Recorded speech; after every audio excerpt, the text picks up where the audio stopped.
దేవుడు చెప్తున్నాడు, సృష్టికర్త అయిన దేవుడు యేసుక్రీస్తు ప్రభుల వారు చెప్తున్నారు మనకి, నిత్య జీవార్థమైన వెలుగును నేనే, ఈ సృష్టి అంతటిని సృష్టించిన వాడిని, మీకు ఫలమును పుష్పములను తినుటకు కాయగూరలను చెట్టులను వృక్షములను సమస్తమును మీకు అనుకూలమైనటువంటి దానిని నేను సృష్టించి ఇచ్చి మీకు చక్కగా బ్రతకండి, ఇదంతా ఇవ్వాలండి, ఇదంతా మీరే, దీనంతా ఆర్డర్ చేయండి, ఆర్డర్ మీరు అంతా కూడా చక్కగా జీవించండి నేను చెప్తే మీరేమో దానికి అందరికీ మొక్కుతున్నారు.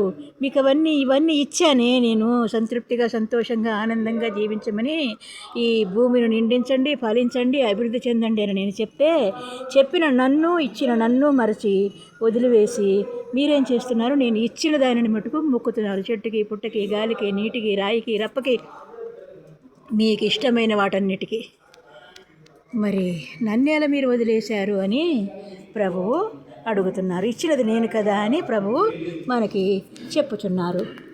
మీరు కూడా ఒక్కసారి ఆలోచించండి ప్రియ స్నేహితులారా. ఇచ్చిన వారే మనకి దేవుడు కదా, ఇచ్చిన వారే మనకి మేలు కదా, ఇచ్చిన వారే మనకి ఇచ్చువారే ఉన్నారు కదా. Praise the lord.